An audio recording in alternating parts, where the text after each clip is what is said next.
Bonjour peuple de Dieu, c'est le pasteur Jérémie, aussi connu sous le nom de pasteur Loïc. Nous voulons écouter la parole de Dieu pour la semaine, mais avant tout nous voulons commencer par une parole de prière. Alors en signe de révérence à notre Père Céleste, à notre Dieu, baissons nos têtes et prions ensemble. Dieu de gloire, Dieu tout-puissant, Dieu de merveille, Dieu de prodige, toi le roi des rois, le Seigneur des seigneurs, le seul et véritable Dieu. Yahweh, merci pour cette énième opportunité que tu nous accordes de pouvoir nous retrouver dans ta présence. Nous venons remettre ces moments en tes mains, corps, âme et esprit, cœur et pensée, l'air, l'atmosphère tout autour de nous et en nous. Nous remettons toutes choses en tes mains. Prends le contrôle de toutes choses. Nous implorons aussi ta miséricorde. Nous te prions que tu nous pardonnes pour tout ce que nous avons pu dire, penser et fait qui ne t'a point honoré et glorifié. Que tu nous purifies, que tu nous sanctifies par l'eau de purification et par ton sang que tu as fait couler à la croix de Golgotha, que tu purges aussi notre conscience de toute œuvre morte, de toute inutile, afin que nous venons à te servir comme tu dois. Nous prenons autorité et nous levons contre tout esprit qui s'oppose à la révélation de ta parole. Tout esprit qui s'oppose à la connaissance de tes mystères, qui soit lié et chassé dans les gouffres de l'enfer au nom de Jésus-Christ. Car ta parole déclare qu'à la mention du nom de Jésus, tout genou dans les cieux, sur la terre et sous la terre fléchira, et que toute langue confessera que Jésus-Christ est Seigneur, à la gloire de Dieu le Père. Merci encore de nous amener dans la profondeur de la révélation de ta parole. Au nom de Jésus-Christ, nous avons ainsi prié. Amen. Alors nous allons prendre notre passage des Saintes Écritures dans le livre d'Apocalypse, chapitre 12, versets 7 à 12. Nous lisons ainsi la parole de Dieu dans Apocalypse chapitre 12, versets 7 à 12, au nom de Jésus-Christ. Et il y eut guerre dans le ciel. Michel, c'est-à-dire Michael, et ses anges combattirent contre le dragon. Et le dragon et ses anges combattirent, mais ils ne furent pas les plus forts. Et leur place ne fut plus trouvée dans le ciel. Et il fut précipité, le grand dragon, le serpent ancien appelé le diable et Satan, celui qui séduit toute la terre. Il fut précipité sur la terre, et ses anges furent précipités avec lui. Et j'entendis dans le ciel une voix forte qui disait: Maintenant, le salut est arrivé, et la puissance et le règne de notre Dieu, et l'autorité de son Christ, car il a été précipité, l'accusateur de nos frères, celui qui les accusait devant notre Dieu jour et nuit. Ils l'ont vaincu à cause du sang de l'agneau et à cause de la parole de leur témoignage. Et ils n'ont pas aimé leur vie jusqu'à craindre la mort. C'est pourquoi réjouissez-vous, cieux, et vous qui habitez dans les cieux. Malheur à la terre et à la mer, car le diable est descendu vers vous, animé d'une grande colère, sachant qu'il a peu de temps. Que le Seigneur bénisse sa parole, qu'elle vienne pleine de grâce, de vie et de révélation, au nom de Jésus-Christ. Amen. Alors pour cette semaine, le Seigneur voudrait nous parler de comment Lucifer a été chassé du paradis. Alors le titre de notre enseignement est « Comment Lucifer a été chassé du paradis ». Enseignement très important.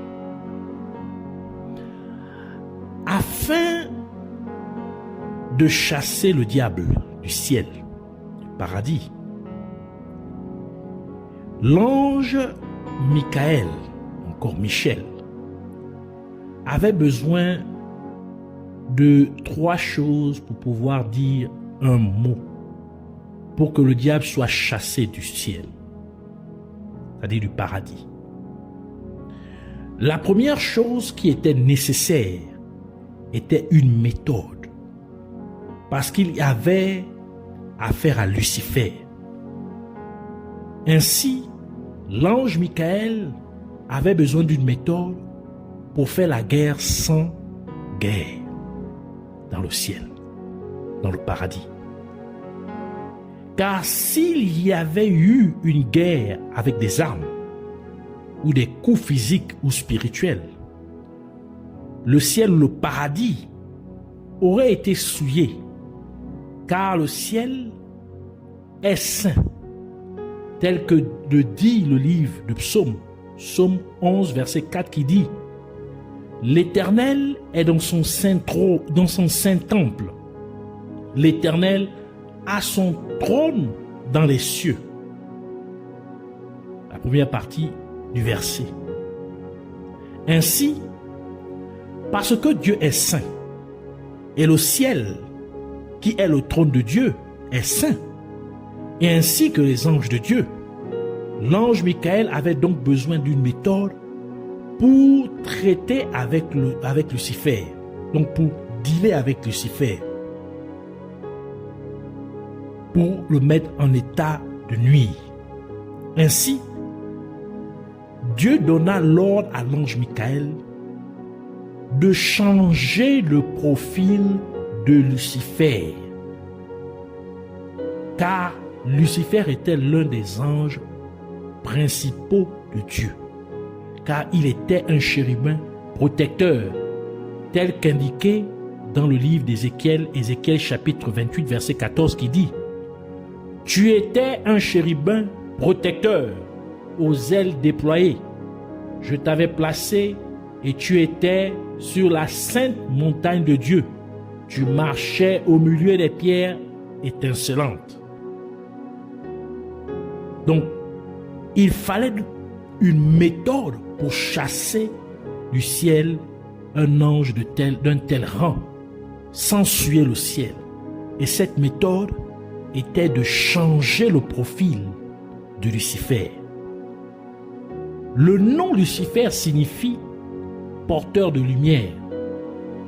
Lucifer était donc porteur de lumière, ce qui implique que Lucifer pouvait s'enfuir avec la lumière.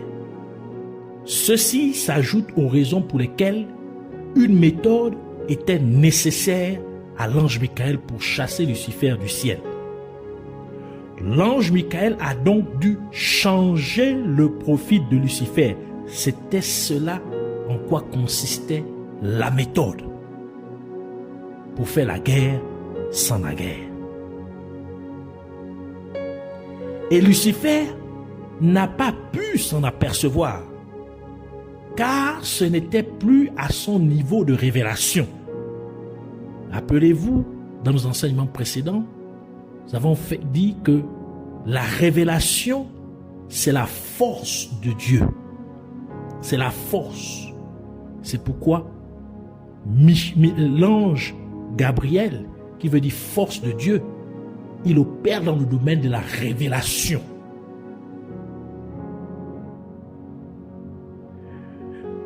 Donc, ce qui implique que Lucifer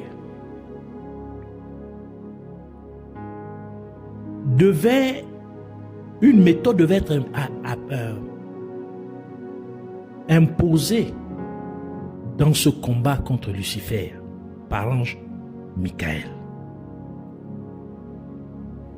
afin de pouvoir chasser Lucifer du ciel. L'ange Michael a donc dû changer le profil de Lucifer, et Lucifer n'a pas pu s'en apercevoir, parce que ce niveau de révélation, il n'avait plus cela, il n'avait plus ce niveau de révélation, car ses pensées étaient déjà corrompues, car il voulait être comme Dieu, le Très-Haut, tel que décrit dans le livre d'Ésaïe, Ésaïe chapitre 14, verset 12 à 14, qui dit « Comment es-tu tombé du ciel, astre brillant ?» En parenthèse, Lucifer. « Fils de l'aurore, comment as-tu été battu à terre, toi qui foulais les nations? Tu disais en ton cœur, je monterai aux cieux, j'élèverai mon trône par-dessus les étoiles de Dieu. Je siégerai sur la montagne de l'Assemblée, aux régions lointaines de l'Aquilon. Je monterai sur les hauteurs des nus. Je serai semblable au Très-Haut. Version Osterwald. Ainsi, la corruption des pensées de Lucifer avait fait diminuer son niveau de révélation, sachant que la puissance de Dieu se trouve dans la révélation. Cela nous dit donc qu'en tant que chrétien, si vous laissez vos pensées se corrompre par des choses impures, votre niveau de révélation de la parole de Dieu diminuera. En d'autres termes, cela réduira votre niveau de puissance de Dieu en vous. Et c'est pourquoi la parole de Dieu dit dans Ésaïe chapitre 26, verset 3, « Tu garderas dans une paix parfaite l'esprit qui s'appuie sur toi, car il se confie en toi. » Donc, les pensées, celui qui a des pensées qui s'appuient sur toi, tu le garderas dans une paix parfaite, la version d'Arby. Proverbe chapitre 4, verset 23 ajoute pour dire, « Garde ton cœur. » Or, le cœur qui fait référence à l'esprit est le siège des pensées. Il dit, « Garde ton cœur plus que toute autre chose, car de lui viennent les sources de la vie. » Philippiens chapitre 4, verset 8 conclut pour dire, « Au reste, frères, que tout ce qui est vrai, que tout ce qui est honorable, tout ce qui est juste, tout ce qui est pur, tout ce qui est aimable, tout ce qui mérite l'approbation, ce qui est vertueux et digne de louange, soit l'objet de vos pensées. » Donc, ne laissons pas nos pensées se corrompre par des choses impures, des choses malpropres, des choses contraires à la parole de Dieu. Ainsi, à cause de la corruption de ses pensées, Lucifer avait déjà un déclin dans le domaine de la révélation. Lucifer ne pouvait donc pas comprendre la méthode de l'ange Michael que l'ange Michael utilisait contre lui. L'ange Michael a ainsi changé le profil de Lucifer en dragon. Cela signifie que l'ange Michael ne voyait plus Lucifer, mais il apercevait désormais Lucifer comme le dragon. Et c'est pourquoi le livre d'Apocalypse dit que Michael luttait contre le dragon. Apocalypse chapitre 12, verset 7 qui dit, « Et il y eut guerre dans le ciel. Michel et ses anges combattirent contre le dragon. » Et le dragon et ses anges combattirent. Par conséquent, l'ange Michael devait faire en sorte que Lucifer soit perçu comme le dragon. Car si l'ange Michael combattait Lucifer, cela aurait signifié que le ciel, donc le paradis, était divisé.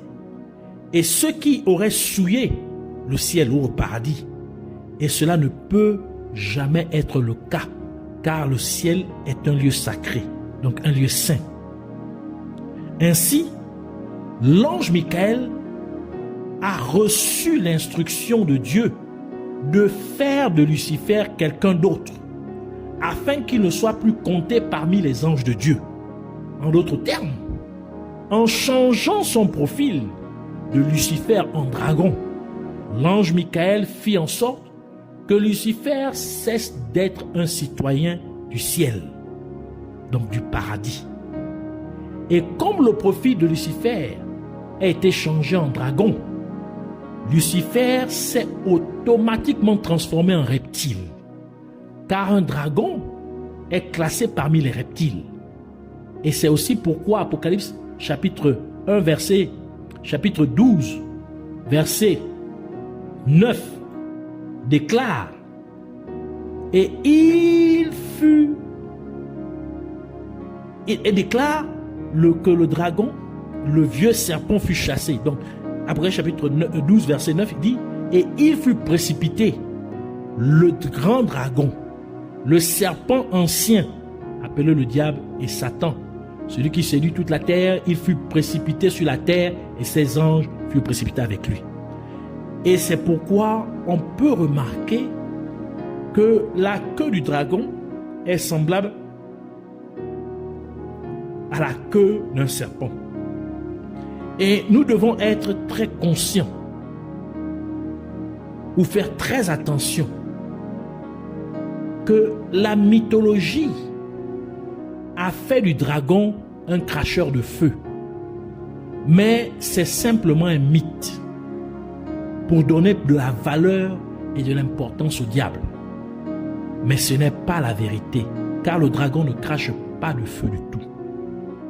Ce sont juste des mythes. C'est pourquoi, afin de prétendre qu'il a beaucoup de pouvoir, Satan a incité les gens à décrire le dragon dans les livres, les films, les dessins animés et ainsi de suite, comme un animal qui crache du feu, alors que le dragon n'a pas ce pouvoir. L'ange Michael avait donc reçu le pouvoir de transformer Lucifer en dragon. Lucifer n'a pas été créé dragon, mais à cause de ses pensées rebelles et corrompues, l'ange Michael a réussi à le transformer en dragon. En d'autres termes, il a été transformé en reptile. Et nous pouvons nous rappeler des enseignements précédents que le domaine d'expertise de l'ange Michael est la loi de Dieu.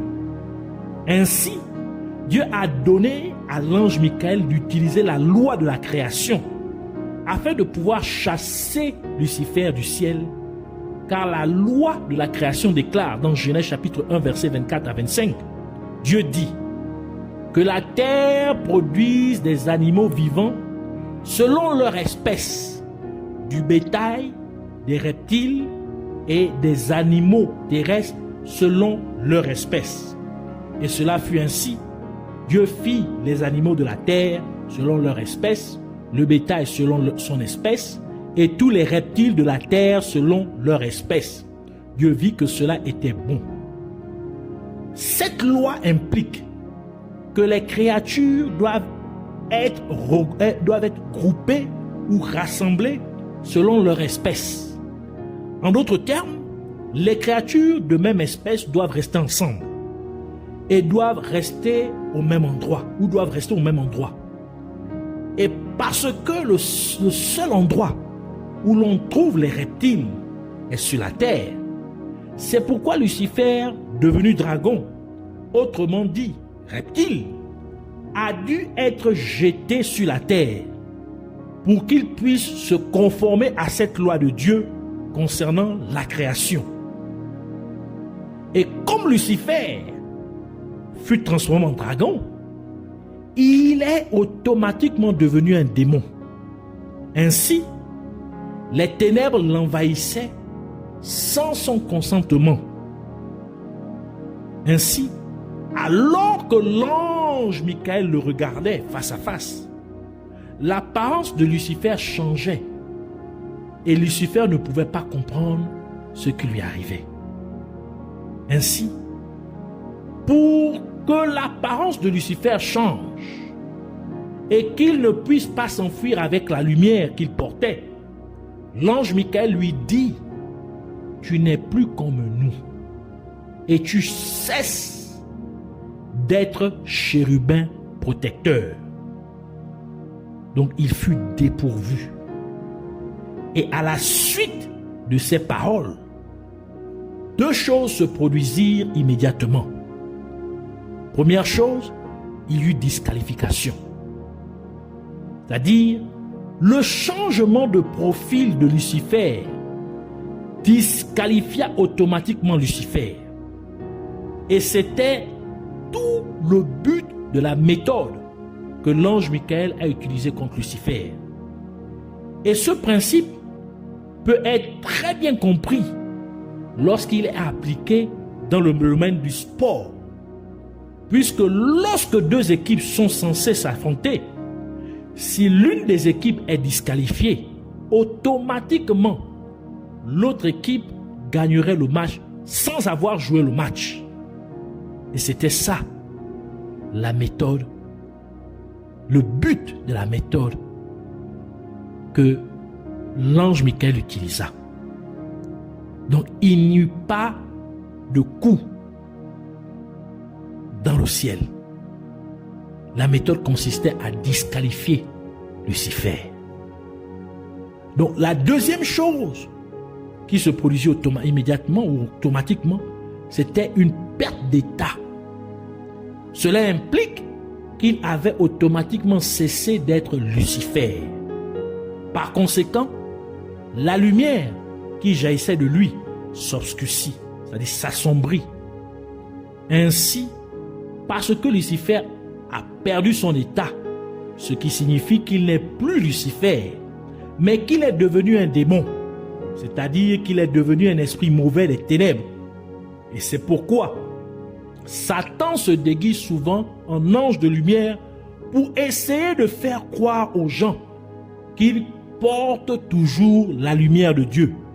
Mais ce n'est pas le cas, tel que le déclare la parole de Dieu dans 2 Corinthiens chapitre 11 verset 14 qui dit « Et cela n'est pas étonnant.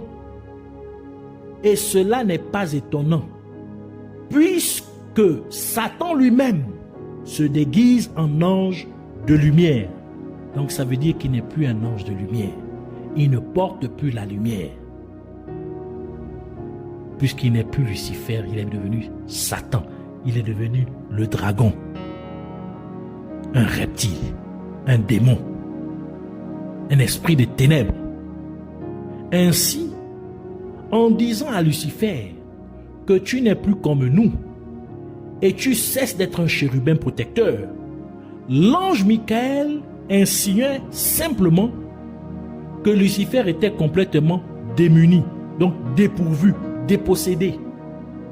Et tout cela signifie que l'ange Michael n'a même pas touché Lucifer et ne pouvait même pas le toucher, car à mesure que Lucifer perdait son état, il était devenu un dragon, un démon, ce qui veut dire qu'il était devenu un esprit impur. Et parce que l'ange Michael est un saint ange de Dieu, il ne pouvait donc pas le toucher. Ainsi, il y eut une guerre sainte dans le ciel. Et cette guerre sainte consistait à définir l'ennemi qui a de mauvaises pensées. Et c'est l'un des premiers principes du combat spirituel. Vous devez donc définir l'ennemi qui a de mauvaises pensées contre vous. Car la parole de Dieu déclare dans Ephésiens chapitre 6 verset 12 « Car nous n'avons pas à lutter contre la chair et le sang, mais contre les dominations, contre les autorités, contre les princes de ce monde des ténèbres, contre les esprits méchants dans les lieux célestes. » Par conséquent, le secret de la délivrance est de transformer l'ennemi. C'est le secret du combat spirituel. 1.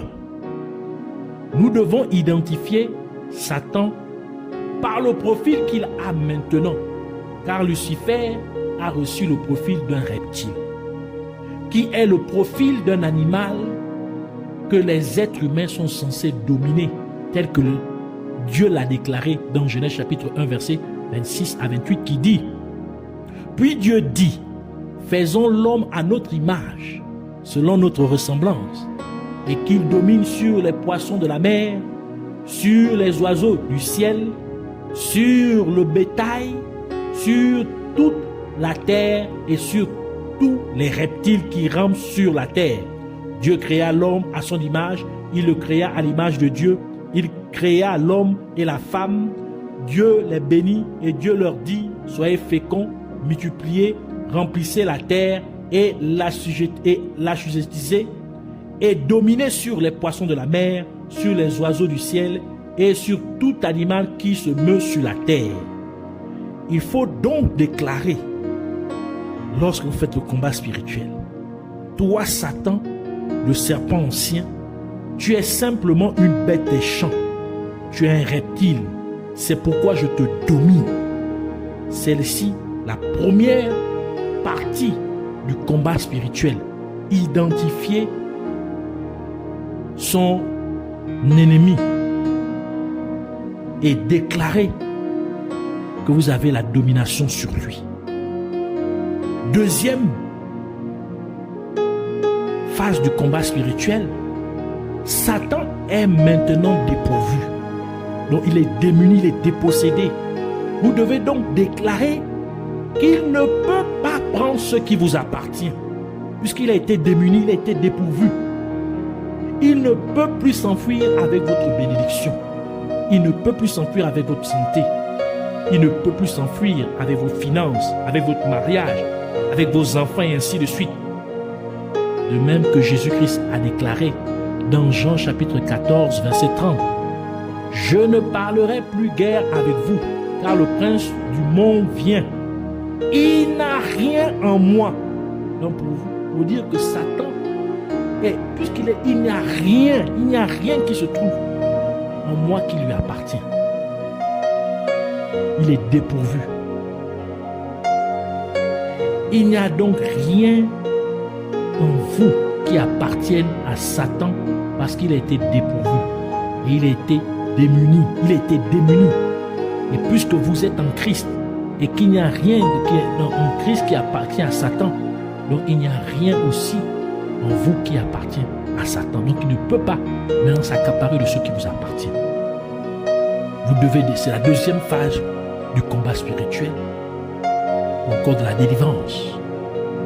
Et la troisième phase, la troisième étape, vous devez proclamer la lumière de Dieu dans votre vie et tout autour de vous. Car Jésus-Christ a dit dans Matthieu chapitre 5 verset 14, « Vous êtes la lumière du monde ». La première partie du verset. Et la parole de Dieu ajoute aussi dans Éphésiens chapitre 5 verset 14, « C'est pour cela qu'il est dit, réveille-toi, toi qui dors, relève-toi d'entre les morts, et Christ t'éclairera. » 1 Pierre chapitre 2 verset 9 ajoute pour dire, « Vous, au contraire, vous êtes une race élue, un sacerdoce royal, une nation sainte, un peuple acquis, afin que vous annonciez les vertus de celui qui vous a appelé des ténèbres à son admirable lumière. » Donc Dieu nous a fait passer des ténèbres à son admirable lumière. 2 Corinthiens chapitre 6 verset 14 conclut pour dire, dans la seconde partie du verset, « Ou qu'y a-t-il de commun entre la lumière et les ténèbres ?» Donc vous déclarez la lumière, proclamez la lumière partout où vous êtes, dans votre maison.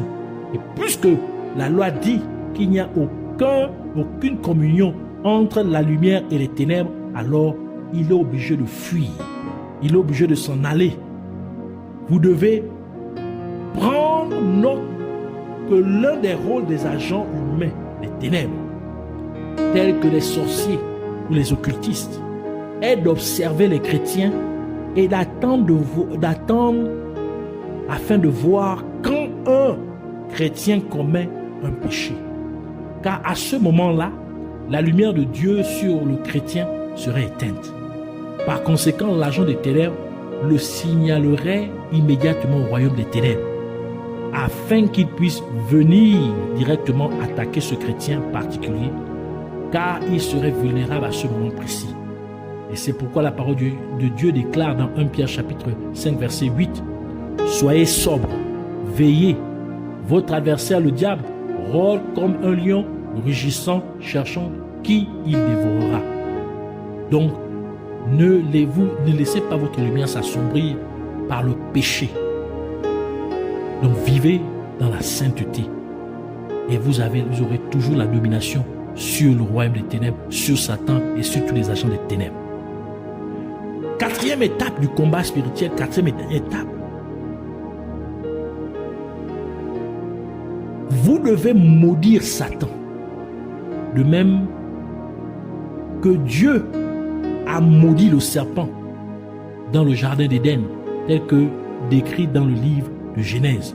Genèse chapitre 3 verset 14 qui dit, « L'Éternel Dieu dit au serpent, puisque tu as fait cela, tu seras maudit entre tout le bétail et entre tous les animaux des champs. Tu marcheras sur ton ventre et tu mangeras de la poussière tous les jours de ta vie. » C'est ici la clé du combat spirituel, le secret du combat spirituel pour vaincre l'ennemi. Ainsi, répétez cette prière après moi, avec conviction. Merci, Abba Père, Yahweh. Merci de me confier cette révélation de ta parole. Et je crois en toi, Jésus-Christ. Je t'accepte dans ma vie comme sauveur, comme mon sauveur et mon Seigneur. Je crois que tu es mort pour mes péchés et que tu es ressuscité pour ma justification. Je prie donc pour que tu me pardonnes tous les péchés que j'ai commis, volontairement ou involontairement, consciemment ou inconsciemment, directement ou indirectement. Et puisses-tu aussi me purifier avec ton eau de purification, et comme tu as dit, Seigneur Jésus-Christ, qu'il n'y a pas de pardon de péché sans effusion de sang, et que ton sang a été versé pour beaucoup pour la remission des péchés. Puisses-tu ainsi ôter tous mes péchés par ton sang, et que tu me sanctifies par ton sang au nom de Jésus-Christ. Et maintenant, je déclare au nom de Jésus-Christ que toi, Satan, le serpent ancien, tu n'es qu'une bête des champs. Alors je te domine au nom de Jésus-Christ.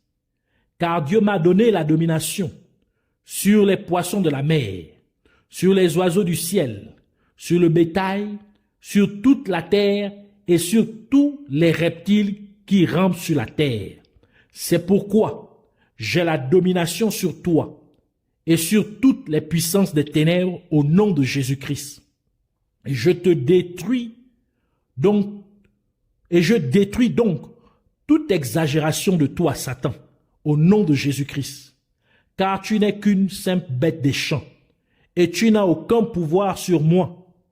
Mais je marche sur toi et sur toutes les puissances des ténèbres au nom de Jésus-Christ. Et encore une fois, Satan, tu as été dépourvu, tu as été démuni et dépossédé. Par conséquent, tu ne peux pas prendre ce qui m'appartient au nom de Jésus-Christ.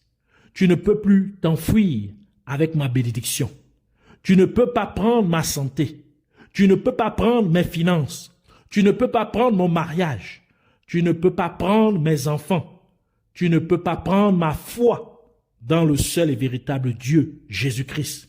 Car il n'y a rien qui t'appartienne en moi, au nom de Jésus-Christ, car ma vie est en Christ. Et parce que Dieu m'a fait passer des ténèbres à sa merveilleuse lumière, je déclare donc, au nom de Jésus-Christ, que je suis la lumière du monde.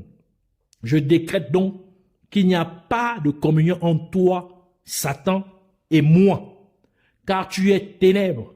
Et la parole de Dieu déclare qu'il n'y a pas de communion entre la lumière et les ténèbres. C'est pourquoi, Satan, tu fuis loin de moi, une fois pour toutes, au nom de Jésus-Christ. Je fais ainsi luire la lumière de Dieu dans ma maison. Je fais ainsi luire la lumière de Dieu dans ma famille. Je fais ainsi luire la lumière de Dieu dans mon entreprise.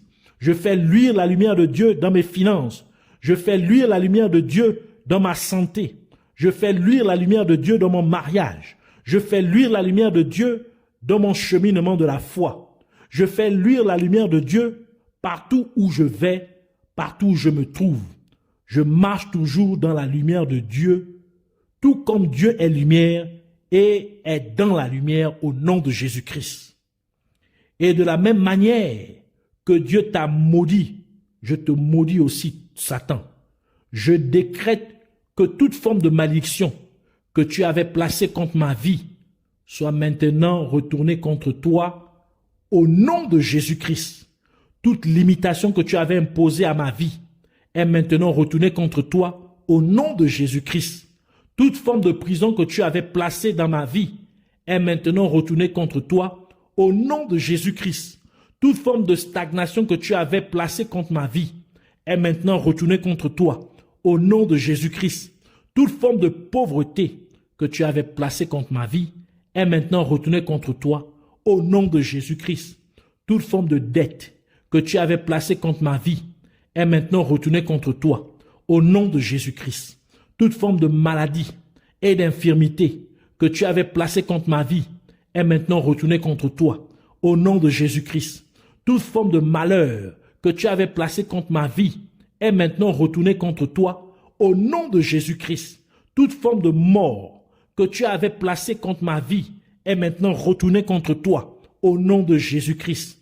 Toute forme de misère que tu avais placée contre ma vie est maintenant retournée contre toi, au nom de Jésus-Christ. Je te remercie, Père merveilleux, Dieu Tout-Puissant, Yahweh, car cela est fait. Puisses-tu recevoir toute la gloire et l'honneur pour toujours et à jamais, au nom de Jésus-Christ. Amen.